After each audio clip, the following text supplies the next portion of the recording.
Hello everyone, কেমন আছেন সবাই? তো আজকে আপনাদের কথা বলবো হলো আপনারা আনসারের অভিভাবকপত্র কিভাবে লিখবেন। আনসারের অভিভাবকপত্র আপনারা যারা আনসারের মাঠ করবেন, আনসারে যারা আবেদন করছেন, তো তারা কিভাবে আপনাদের আনসারের অভিভাবক সম্মতিপত্রটা লিখবেন। তো এটা আমি আপনাদের পরবর্তীতে আপনারা এই আনসারের অভিভাবক সম্মতিপত্রটা কিভাবে ডাউনলোড করবেন সেটাও আমি প্রসেস বলে দেবো। তো সেটা আমি ভিডিও শেষে বলতেছি, আপনারা সম্পূর্ণ ভিডিওটি দেখেন এবং কিভাবে যে ফর্মটা পূরণ করবেন সেটাও আপনাদের বলে দিব। তো চলুন আপনাদের স্ক্রিনে নিয়ে যাচ্ছি। এখানে দেখুন, এই হলো অভিভাবক সম্মতিপত্রটি। এখানে আপনি প্রথমে দেখুন যে এই মর্মে প্রত্যয়ন করা যায় যে আমি, এখানে কিন্তু আপনার নাম দিবেন না, এখানে দিবেন আপনার বাবার নাম। অর্থাৎ এই অভিভাবক সম্মতিটি আপনার বাবা বা আপনার মা বা আপনার বাবা মা যদি না থেকে থাকে সেক্ষেত্রে আপনার বড় ভাই বা আপনার চাচা, ঠিক আছে। তো আপনার যে অভিভাবক তিনি কিন্তু এই অভিভাবক সম্মতিপত্রটি আপনাকে দিবেন। তো এখানে আমি আমার বাবার নামটি দিয়ে দিচ্ছি। এখানে আপনার বাবার নাম দিবেন। এরপরে পিতা, এখানে কিন্তু আপনার বাবার পিতার নাম অর্থাৎ আপনার দাদার নাম বসবে। এরপরে তার পিতার নাম আপনি এখানে বসিয়ে দিবেন। এরপরে আপনার গ্রাম কোথায়, আপনার বাবা যে গ্রামে বাস করে বা আপনার অভিভাবক যে গ্রামে বাস করে সেই গ্রামের নাম লিখে দিবেন। এরপরে আপনার ইউনিয়ন, আপনার যে ইউনিয়নের নাম সেটা আপনি এখান থেকে লিখে দিবেন। এখানে আবার ইউনিয়নের নাম লিখে দিচ্ছি।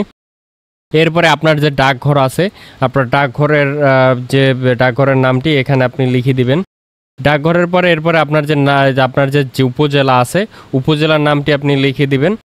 এরপরে হলো আপনার যে জেলা, আপনি যে জেলা থেকে আবেদন করছেন, আপনার পিতার অভিভাবকের যে জেলা সেই জেলার নামটি আপনি এখানে দিয়ে দিবেন। এখানে এখন হলো এর একজন বাসিন্দা, আমার সন্তান এইখানে হলো আপনার যদি দেখা যায় যে আপনি এখান থেকে চেঞ্জ করেও নিতে পারেন। এই ফাইলটি আমি অবশ্যই আপনাদের ডেসক্রিপশন বক্সে দিয়ে দেবো পিডিএফ আকারে। সেখান থেকে আপনি এটা প্রিন্ট করে তারপরে আপনি সেখান থেকে আপনি প্রিন্ট করে সেখানে এইগুলো আপনি কলম দিয়ে লিখে পূরণ করবেন। পূরণ করার পরে এখানে ধরেন আপনার বাবা আপনাকে এই সম্মতিপত্রটা দিচ্ছে, সেক্ষেত্রে আপনি আমার সন্তান এখানে আপনার নামটি লিখে দেবেন। তো আমার নামটি লিখে দিচ্ছি। কে বাংলাদেশ, এখানে হলো আনসার বাহিনী, যেহেতু আপনি বাংলাদেশ আনসারে যেহেতু দেখাচ্ছি আপনাদের আনসার বাহিনীতে কিভাবে অভিভাবক সম্মতিপত্র লিখবেন। এখানে বাংলাদেশ আনসার বাহিনীতে নিয়োগের জন্য অনুমতি প্রদান করলাম এবং বাংলাদেশ আনসার বাহিনীতে যোগ দিয়ে দেশ রক্ষায় আত্মনিয়োগ করার জন্য তাকে সুস্থ মস্তিষ্ক এবং সজ্ঞানে অনুমতি প্রদান করা হইল। তো এই ছিল আপনাদের এখানে পূরণের সিস্টেম। আপনাকে সব কিছু দেখিয়ে দিলাম, এভাবে আপনারা পূরণ করবেন। এরপরে হলো আমি তাহার উজ্জ্বল ভবিষ্যৎ কামনা করি। এরপরে এখানে হলো চেয়ারম্যান। তো চেয়ারম্যান হলো এখানে দেখুন যে ইউনিয়ন পরিষদ, এখানে আপনার যে ইউনিয়নের নাম সেটি দিবেন। ধরেন আমার ইউনিয়নের নাম হলো 7 নং। তো এখানে আমার চেয়ারম্যানের এখানে লিখে দিলাম আমার ইউনিয়নের নাম। তো এখানে আপনার ইউনিয়নের নাম লিখে দিবেন। ইউনিয়নের নাম লিখে এইখানে লিখে তারপরে উপরে হলো আপনার ইউনিয়নের চেয়ারম্যানের যে কাছে গিয়ে আপনি একটা স্বাক্ষর নেবেন।